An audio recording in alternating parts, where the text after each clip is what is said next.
Hello everyone, my name is Siad Malim from Soma Academy. In today's video, I'm going to show you how to solve quadratic equation by factorization. First, I'm going to show you a simpler one, then I would look at a tougher one. Before I dive into that, please consider subscribing and click on the notification bell. That way, when I release new content, you'll get notified. Okay, let's get started. X squared plus 7x plus 10 is our first example. The first thing to consider is to look at the coefficient of x squared, which is 1. And then the next step is you multiply the coefficient of x squared, which is 1, times the constant, which is 10 in this case. So that gives you 10. Next step is you find two numbers. Find two numbers that when you multiply will give you 10, but when you add those two numbers you get 7, which is the coefficient of x in this case here. What are those two numbers? A quick way to do that is to look for numbers that when you multiply will give you 10. Okay, so if I say 1 and 10, when you multiply those two, you get 10. If you have -1 and -10, when you multiply them, you also get 10, a positive 10. How about 2 and 5?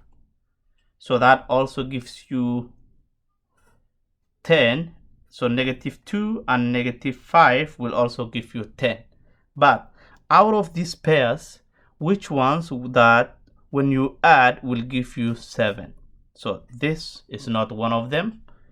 This is not also one of them. But these two, when you add them, you get 7. So let's plug those two numbers in and solve for this problem.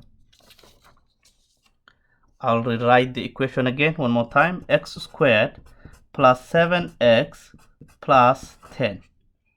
Okay, so next step is x squared plus, instead of this 7, I will write those two numbers, 2x plus 5x. Remember, when you add them, you still get 7x plus 10. Next step, you group them into a group of 2, like that. So factor now. This group, the common factor is x out, x plus 2. The next group, what is common is 5 out, x plus 2. What you have in the bracket are the same, so you take one of them. That will give you x plus 5 multiplied by x plus 2. And that is your final answer. Okay, let's look at another example.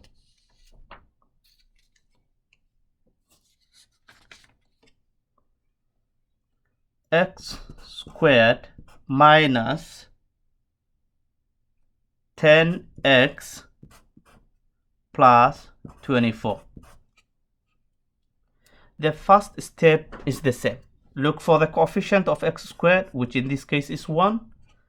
The constant is 24, so you multiply those two. 1 times 24 gives you 24. Next step is find two numbers that when you multiply gives you 24, but when you add you get -10. Okay, so what are the numbers, the pairs that when you multiply will give me 24?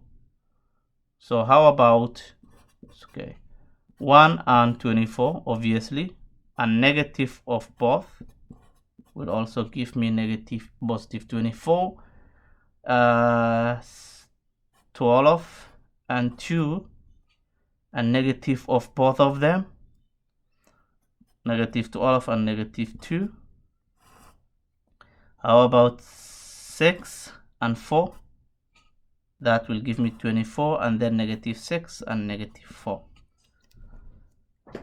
Okay, so also 8 and 3, will give me 24. Negative 8 and negative 3 will also be one of them. Okay, so let's just look for the pairs that when you add them will give you negative 10. That's the key. This will not give me, that will not give me. The first one is not one of them. Similarly, the second one, neither these two nor these two.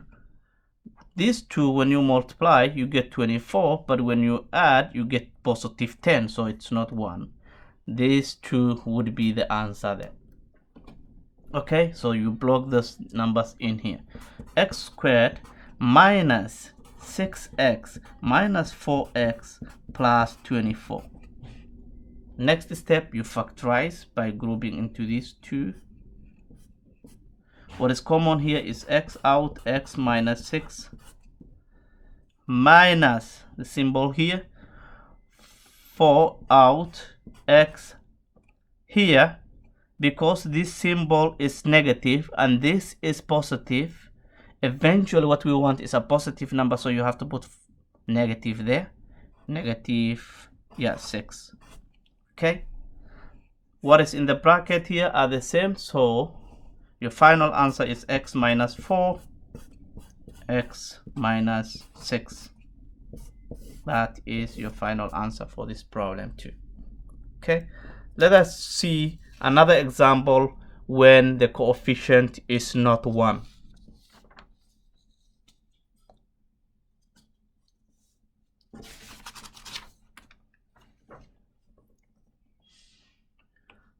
Two x squared plus 13x plus 15 plus 15. The coefficient of x squared is not 1. The constant is 15, but the rule is the same. So the coefficient of x squared is 2 times the constant, which is 15. So that gives you 30. Next step, you find two numbers that when you multiply gives you 30. When you add, you get positive 13. What are those two numbers? So we do the same. Find those pairs that will give you, that when you multiply gives you 30. So 1 and 3, negative 1 and negative 3, 0. Okay, so how about 6 and 5? They give you 30, negative 6, negative 5 also. What other numbers?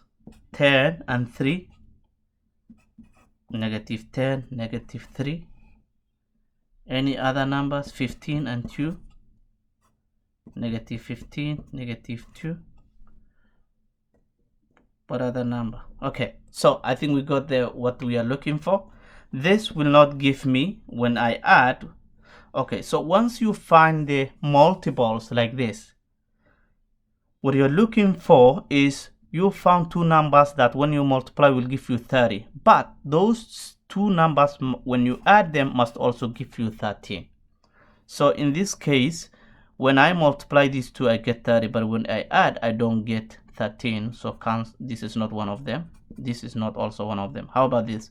When I multiply 6 and 5 I get 30. When I add them, what do I get? I don't get 13. So that's not one of them. This is not one of them. How about this? 10 and 3. When I multiply, I get 30. When I add, I get 13. So that's one of them. I don't need to look all this. Okay, so you put those two numbers in there. 2x squared plus 10x plus 3x plus 15. Okay, so remember, we still retain the 13x in the example. Okay, so group them into two like we did for the other two examples. So what is common here is 2x out, x plus 5 plus 3 out, 3 is common, x plus 5. Whatever you have in the brackets are the same, so this will be 2x plus 3 multiplied by x plus 5, which is your final answer.